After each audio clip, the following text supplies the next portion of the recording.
James Farrell, class of 2019. Thanks for joining us. I appreciate it. Absolutely. Really looking forward to, talking to you guys and, providing any, advice that I can. Absolutely. Can't wait.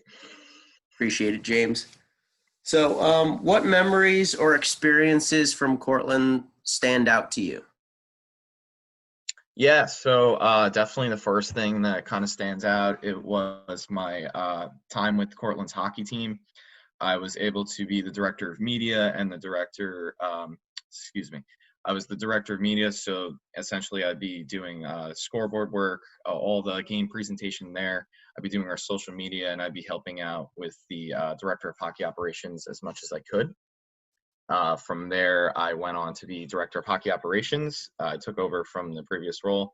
Essentially, I'd be doing all their analytical work. I'd be helping with game film, helping the coach break it down.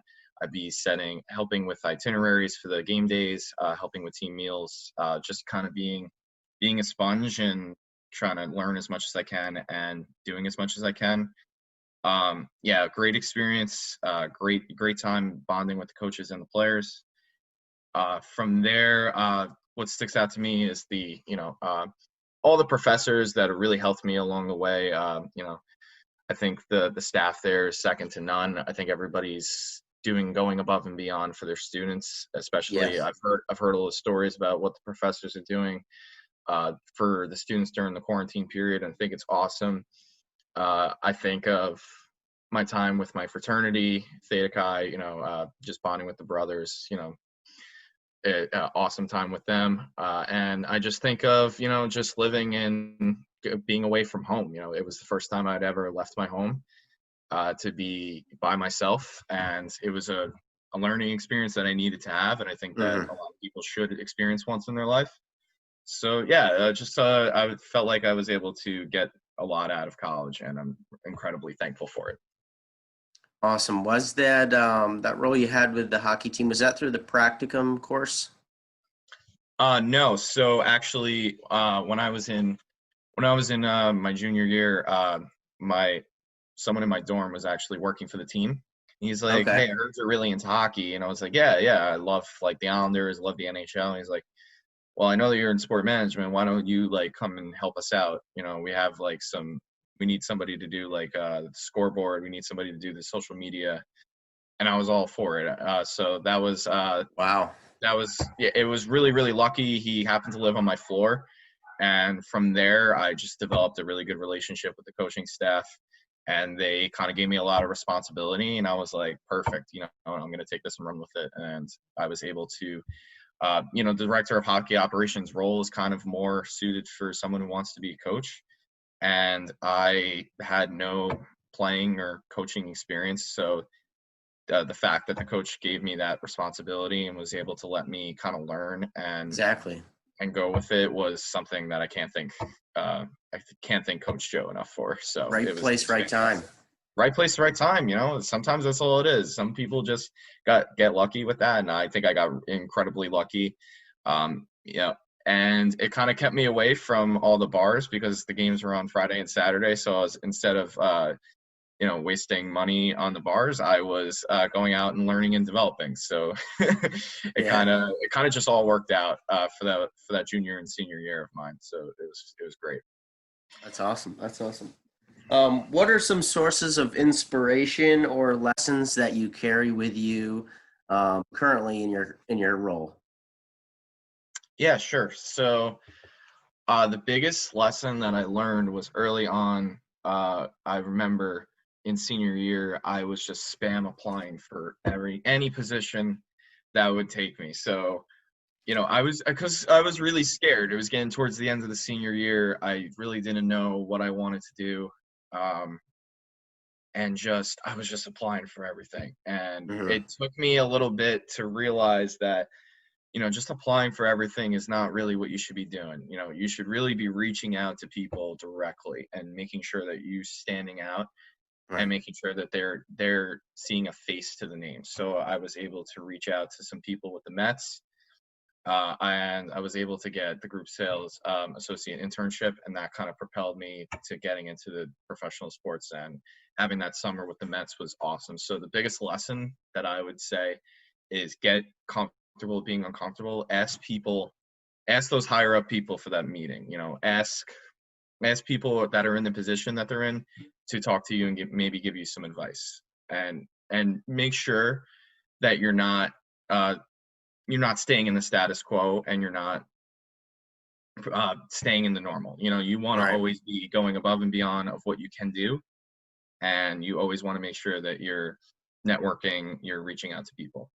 So So just make sure that you're comfortable with being uncomfortable is the biggest one. it was just through LinkedIn. You think the biggest thing was just reaching out to them? Yeah, that's all it takes. Especially with the Red Bulls, I reached out through my manager, Chris and Durning, on LinkedIn, and I'd been to those teamwork career fairs, and I'd been to like 2 or 3 of them before, Mhm. and I was just talking to people, handing my resume, and kind of going home. And sure enough, nothing would happen.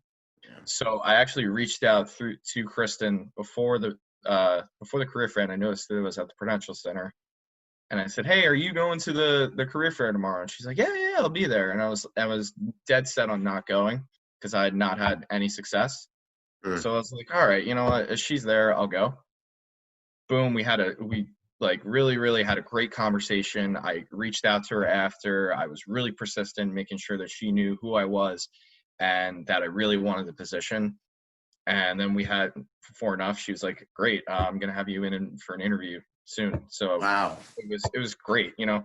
And I think it taught me that you need to make sure, if you're going to go to these career fairs, you need to be following up. You need to be saying, you can even write a thank you note, which I actually did. Hmm.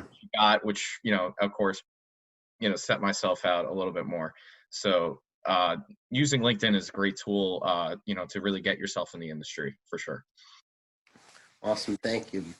Absolutely. Um, what is your biggest challenge in entering the industry, and how did you overcome it? Biggest challenge of getting into the industry, I think it was so my internship with Courtland, which was great. It didn't really get me networked with any people through the professional industry, Hmm. being that it's a college role. So I think the biggest challenge was learning how to network and connect with people in through an online or through an in-person setting. And it like I said in the previous question, it took me a while to kind of figure that out. And I think another challenge for me was just getting to talk more. I throughout college I'd been kind of a quiet kid, Hmm. and I was kind of passive in a lot of situations. I I just I just wanted to kind of relax, kind of enjoy college for a little bit. And it took me a while to realize that you need to get out there and make the most of it and not just be kind of just sitting in your dorm all day, Yeah. which is kind of what I did in freshman, sophomore year. So getting out of my comfort zone and getting out and networking, two big, hugest things that I could say. Absolutely.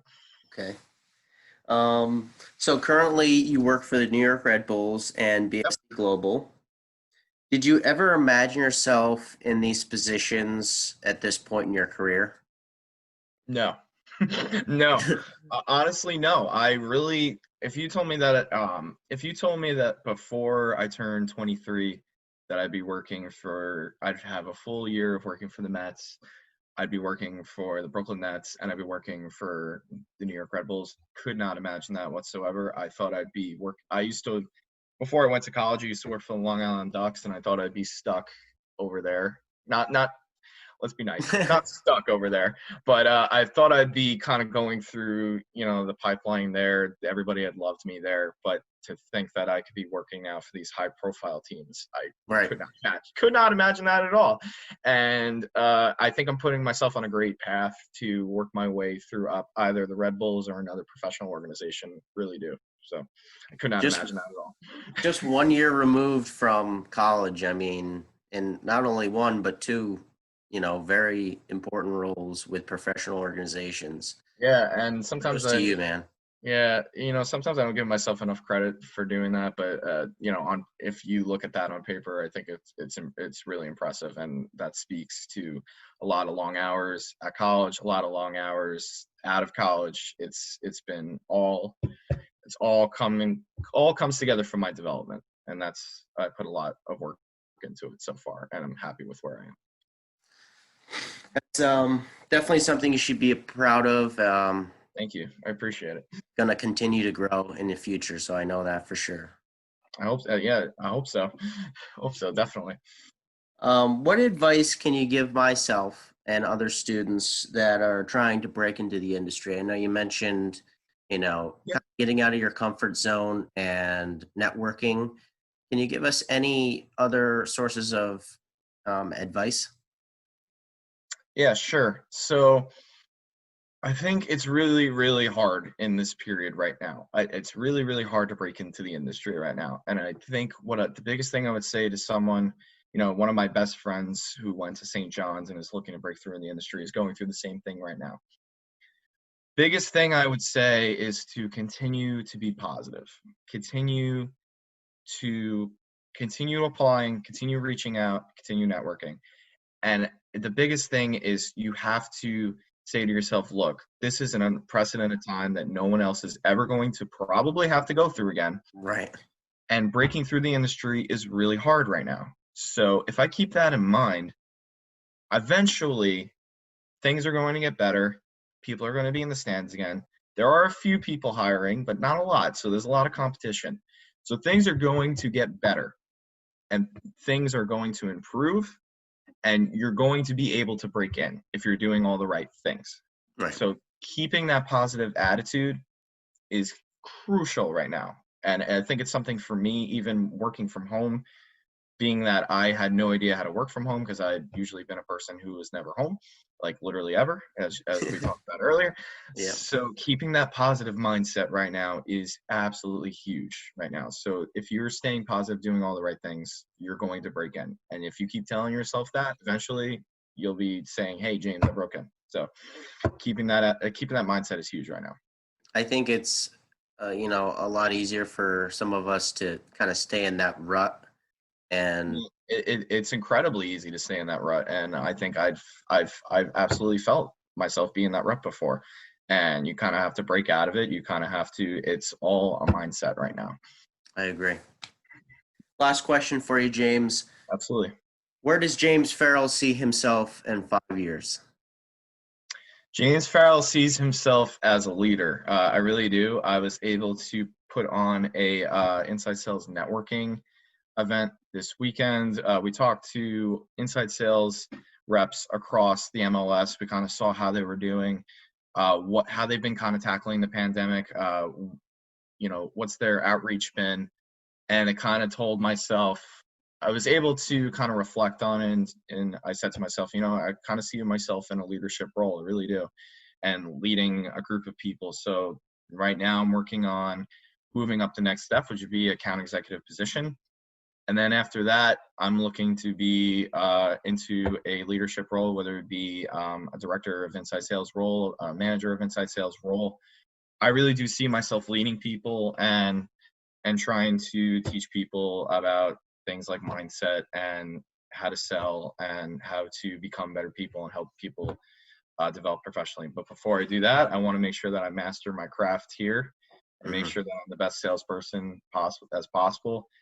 So hopefully in 5 years, I'll be in leadership. At the very least, I'd like to be an account exec in 5 years and have an enormous amount of relationship and connections. So on what I want to work to now is being the best leader of my team as possible. So I'm hoping one day I'll be a leader of men one day.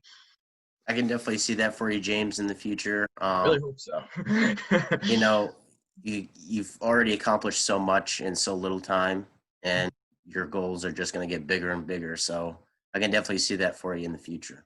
Yeah, and I think the more goals that I hit, the bigger and better of a person I'll become, and hopefully one day I'll be able to look back and be really proud of it, and I know I will. So Agreed. Agreed.